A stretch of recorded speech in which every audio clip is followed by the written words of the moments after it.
First at 4, this violent unrest gets the attention of Minnesota authorities. Breaking news as one of the officers involved in the death of George Floyd is charged with murder this afternoon.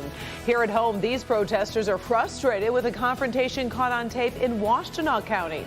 We just got new information on the case. Ben.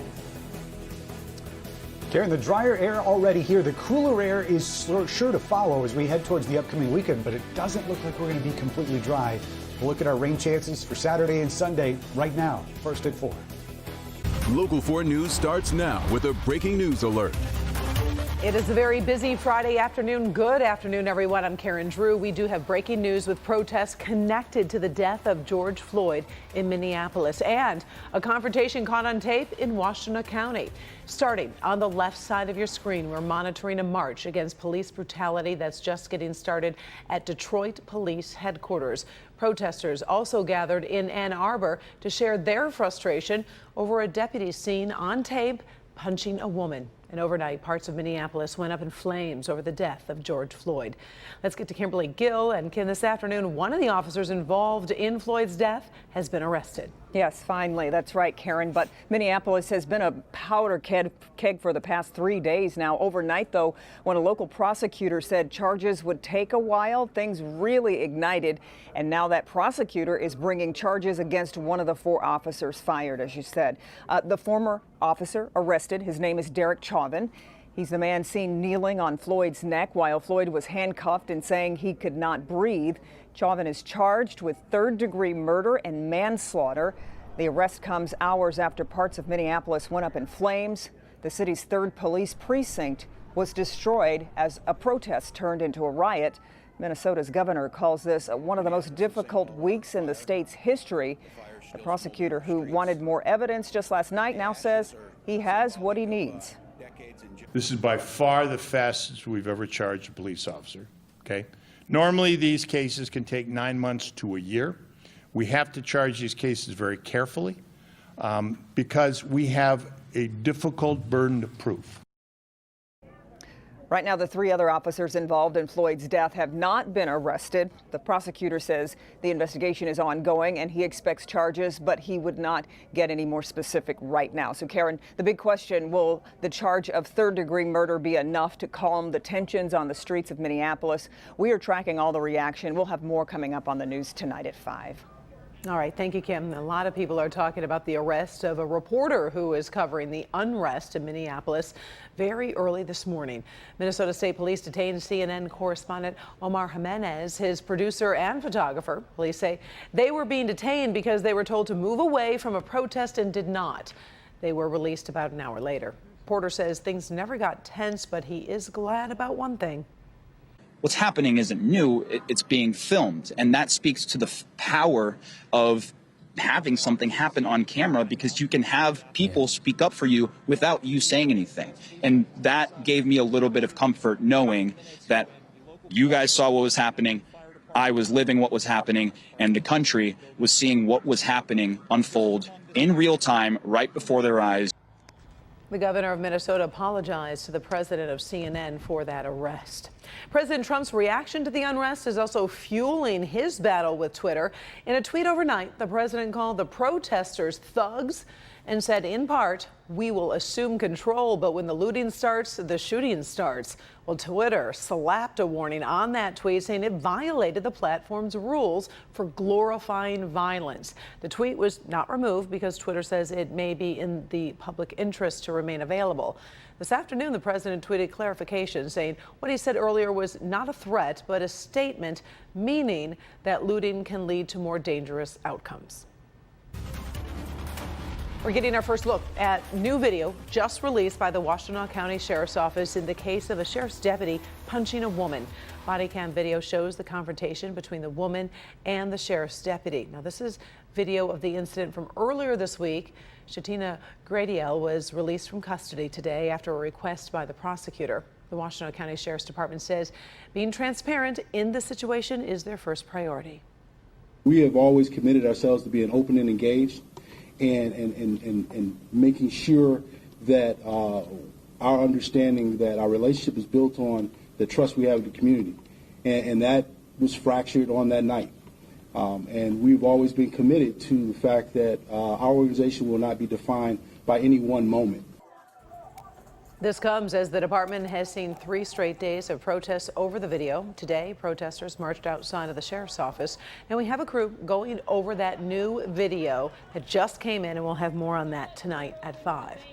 President Trump just stunned health experts all around the world as he announced the United States will terminate its relationship with the World Health Organization. He says it has failed to adequately respond to the coronavirus and is too cozy with China. The U.S. is the largest source of financial support to the World Health Organization, and its exit is expected to significantly weaken the organization. We'll be following this breaking story throughout the evening, and we'll have more tonight at 5. We're also tracking new developments in the COVID-19 crisis right here in Michigan. You just heard from Governor Whitmer at 3 o'clock, and we have hit a new milestone. Today is the day doctors, dentists, and veterinarians can start performing non-essential procedures. But they're coming back to a new normal, and there are scheduling challenges for sure. So we're going to take a close look at that at 6. Today, there are 607 new cases of the virus in our state, while another 34 deaths have been reported.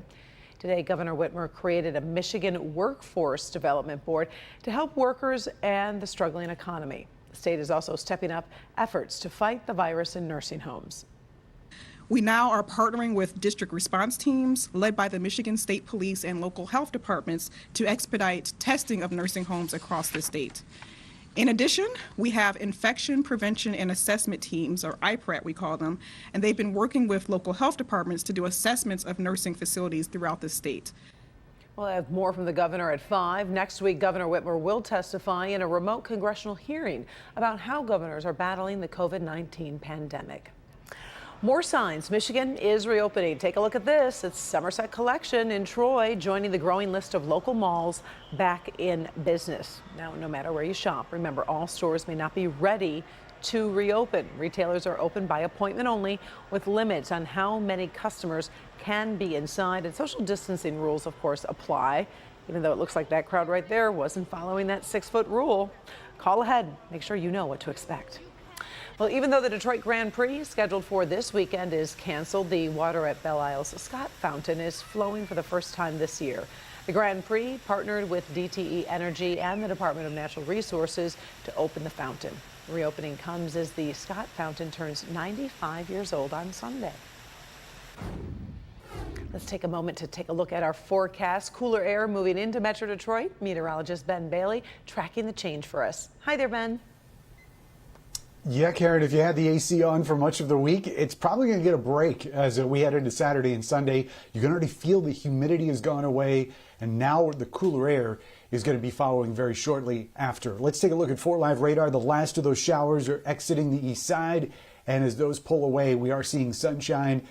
Those storms that we saw this morning, enough to put down at least some decent amounts of water there on the east side, but a lot of us didn't get a whole lot, and still some dry areas around southeast Michigan. But here are the temperatures this weekend: 68 Saturday, 66 on Sunday, and we will be seeing morning lows generally in the 40s there Saturday and Sunday night. So those numbers below average for this time of year, but if you like the heat, we have something for you in the 7-day forecast. We'll check it out for you coming up in a few minutes. Karen?